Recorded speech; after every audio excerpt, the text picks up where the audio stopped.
What's going on, guys? We are Tottenham TV here, back with another match preview. We have Wolves at the Molineux at 7:15 on Sunday. Big game.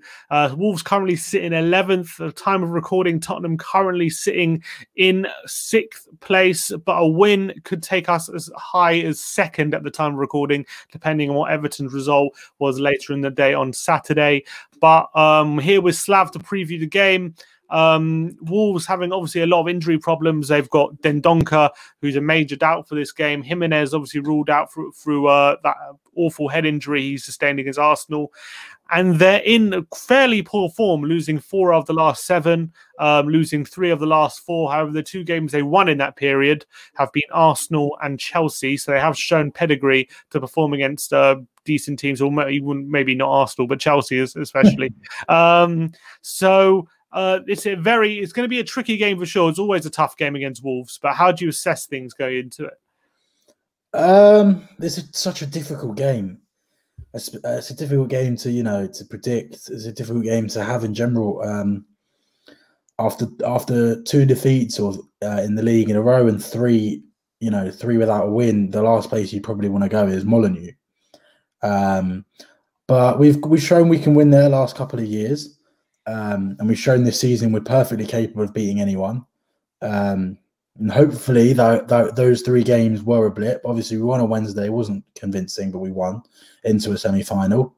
Other than Gio, luckily, touch wood, we've still got the core of our team.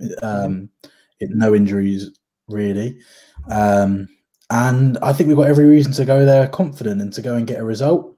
That, like you said, they're not in the best of form. They're missing some players.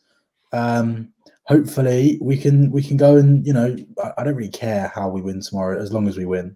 It's one of those. I'm not interested in what the score is. I don't care who scores. I just want 3 points. Yeah.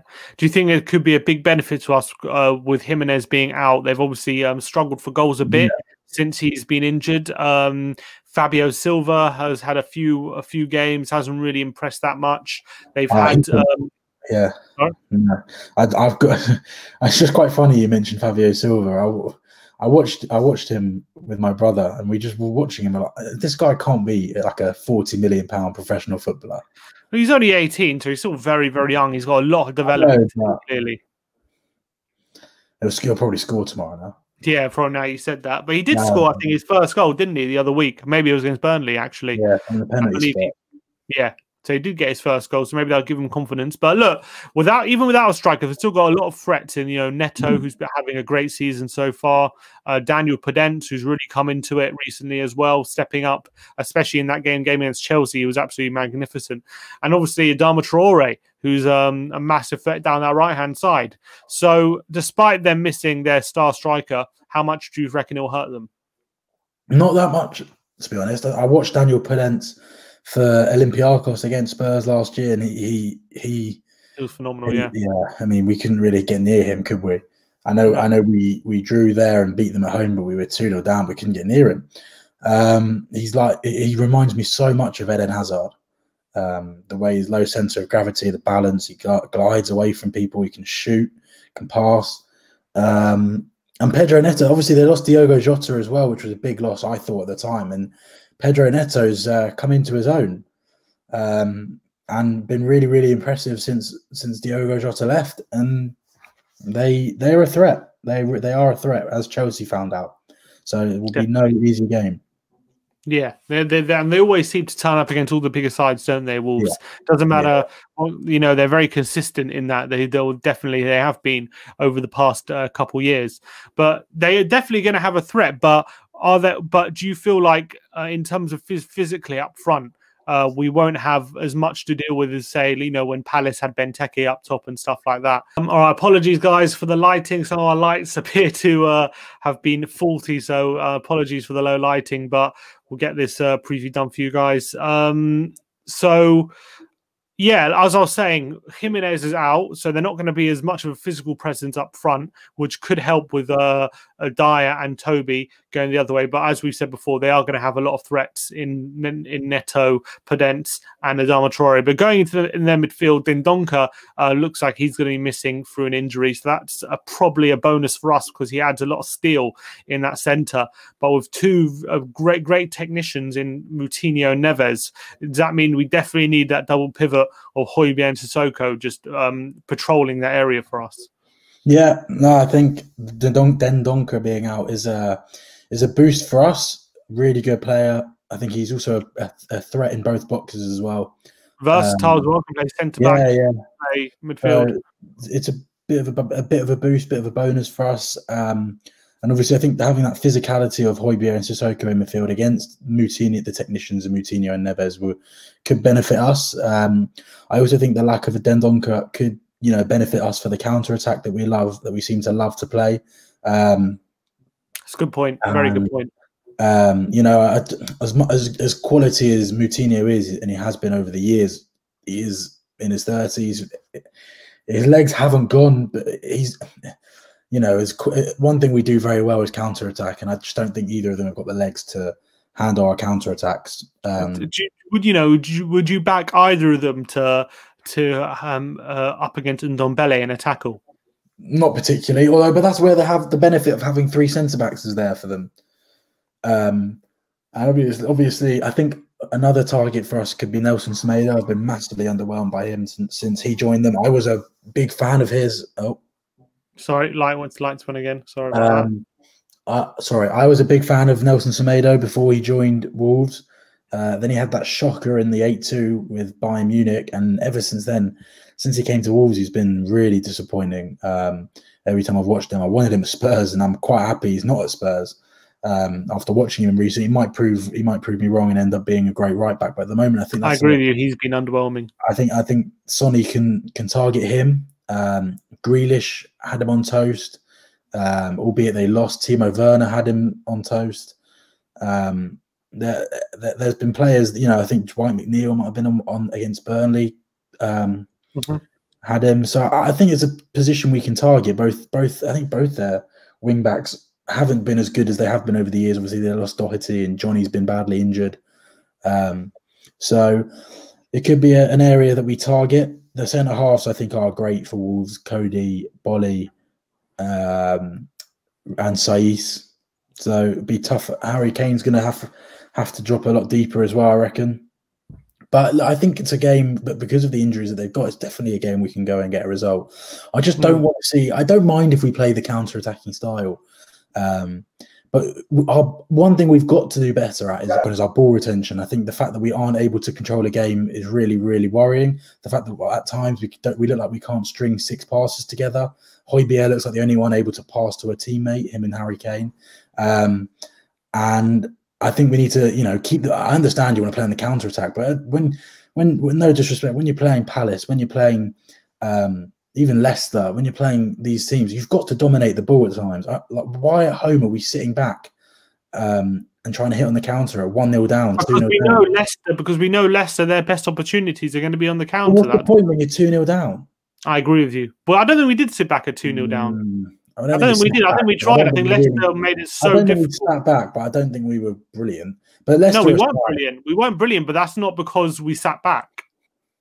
In my opinion, we sit back. But I just think with these games, there's games where you sit back and there's games where you don't. I think tomorrow I'm happy to sit back and hit them on the counter. I don't mind. But there's going to be times where if we do go 1-0 up, we need to keep the ball a bit better. Agreed. It's one of the fundamentals of football. Keep the ball. It's not difficult. Why can't we keep the ball sometimes? Why is it when we go 1-0 up, we then don't touch the ball for half an hour? I'm not even exaggerating. We genuinely don't touch the ball for. I know what you mean. It can be quite frustrating. It can be quite frustrating. To playing. When you play football, you want to play football. You don't want to run around. You're not doing a fitness drill. But I think we're just defending like a proper team, making sure that it's very difficult to score against us. But the last 3 games we didn't defend. Haven't defended that well. We sat back against Stoke as well. At 1-0. It took for them to equalise for us to, start playing football again. To counteract that, I would say a lot of the times when we have gone 1-0 down, except for maybe except for against Leicester, when we have actually conceded first, or when we have conceded, we actually hit back fairly quickly, like against Southampton, against Man United, against Liverpool. When we have conceded, we tend to even against Palace when we conceded and we had a flurry of chances after we conceded. We do tend to hit quickly. I said this to you before we started. Like I'm all in on Jose. I accept the style of football. I don't mind it. I really don't. I like the counter attack. I think we're great on the counter. I think we're going to have a good season. I'm positive. I just think the last three, especially the last 3 games, I just want us to keep the ball a bit more. It's not even about it's not even about the aesthetics. It's not even about how I want to keep the ball because it looks nice. I want to keep the ball because eventually you can only go so long of not having the ball before you end up conceding a goal, as we've seen. It's great when when we're keeping clean sheets against Arsenal, Chelsea, and City in a row. But look, just takes one mistake to concede a goal.